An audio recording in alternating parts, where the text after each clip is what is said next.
ఈ పరిస్థితి కోమటిరెడ్డి వెంకటరెడ్డి నేను హరీష్ రావు గారికి చెప్తున్నా, 21 సంవత్సరాలు అనుభవం ఉన్న హరీష్ రావు గారిని అడుగుతున్నా, మీకు ఎల్పీ లీడర్ లేడు, నువ్వు డిప్యూటీ లీడర్వా శాసనసభ్యునివా? క్వశ్చన్ అవర్లో నిన్న కూడా నువ్వు మైక్ తీసుకున్నావు, మా స్పీకర్ మంచోళ్ళు కాబట్టి నీకు మైక్ ఇచ్చాను. నీ ఏ హోదాలు అడుగుతున్నావు? నువ్వు ఏ హోదాలు నువ్వు మాట్లాడుతున్నావు? నువ్వు ఏ హోదాలా?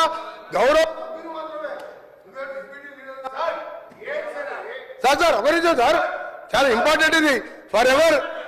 తెలంగాణ ప్రజలకు తెలవాలి సార్. సార్ తెలంగాణ ప్రజలకు తెలవాలి.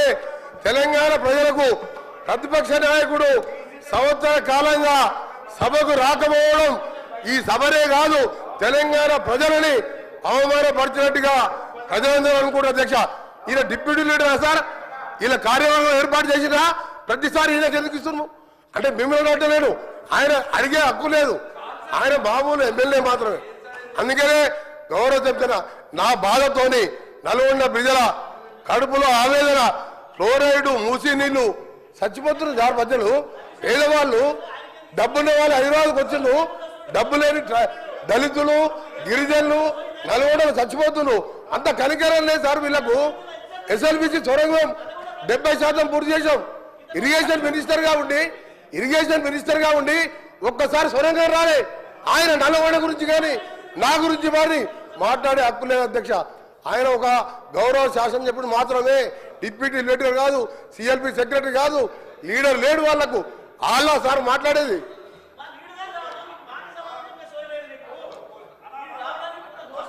సార్, ఇప్పుడు ఈ రాష్ట్రాన్ని అతి ఎక్కువ కాలం పాలించింది కాంగ్రెస్ పార్టీ. ఇవాళ మూసీలో ఇవాళ నల్గొండ జిల్లా ప్రజలు ఏదైనా బాధపడుతున్నారంటే దానికి ప్రథమ ముద్దాయి కాంగ్రెస్ పార్టీయే. ఎందుకంటే ఈ రాష్ట్రాన్ని ఎక్కువ రోజులు పాలించిందే కాంగ్రెస్ పార్టీ. మీరేం చేసిందని మమ్మల్ని మాట్లాడుతున్నారు.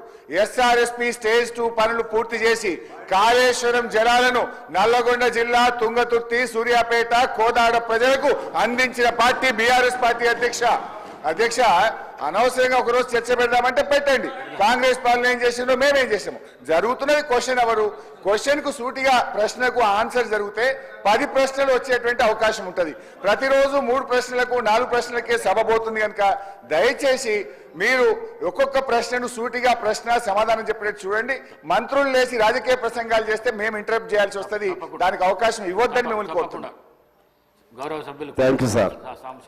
సార్, ఈ ప్రశ్నోత్తరాల సమయం చాలా కీలకమైంది, కానీ ఉద్దేశపూర్వకంగానే ఈ ప్రశ్నోత్తరాలని 1-2 ప్రశ్నలకే పరిమితం అయ్యే విధంగా సందర్భం ఉన్నా, దానికి సంబంధించి రిలేటెడ్గా ఉన్నా, అన్రిలేటెడ్గా ఉన్నా, వేరే అంశాలన్నీ జొప్పించి దాన్ని ఇష్యూగా పెద్దగా చేస్తున్నారు. ఇందులో వారి పాత్ర వీరి పాత్ర అని కాదు. మా కాలంలో మేము గొప్పగా చేసాం, వారి కాలంలో వారు. ఇది ప్రతిపక్షం వారికి కూడా వర్తిస్తుంది. ఎందుకనంటే నిన్నంతా చూసాం మనం. ఒక్క అంశం పైన అర్ధగంట జరుగుతుందా సార్? అర్ధగంట ఇలా జరుగుతూ ఉంటే మిగిలిన సభ్యుల హక్కులు కోల్పోయినట్లే కదా. మేము ఇచ్చిన ప్రశ్నలు రావు కదా. అందువల్ల దయచేసి సమయం మీరు 6 నిమిషాలు కేటాయించారు సార్, ఒక 2-3 నిమిషాలు ఎక్స్ట్రా ఉంటుంది. ఆ విధంగా ఇంకా ఎక్స్ట్రా వాడు చర్చించాలనుకోండి, దానికి స్పెషల్ నోటీస్ ఇవ్వమనండి, కాల్ అటెన్షన్ నోటీస్ ఇవ్వమనండి, అనేక రూపాలు ఉన్నాయి. ఆ పద్ధతిలో రమ్మనండి సార్. ఆ విధంగా మీరు దయచేసి కంట్రోల్ చేయండి సార్. Thank you. గౌరవ సభ్యులు రామారావు పవర్ గారు. థ్యాంక్ యూ అధ్యక్ష, నాకు అవకాశం ఇచ్చిన దాన్ని